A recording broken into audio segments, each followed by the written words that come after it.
Uy. Poodle, oh. Poodle sa tulog niya, oh.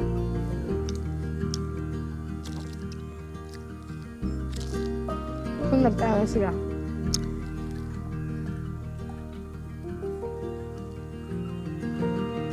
Ano to? Ano siya?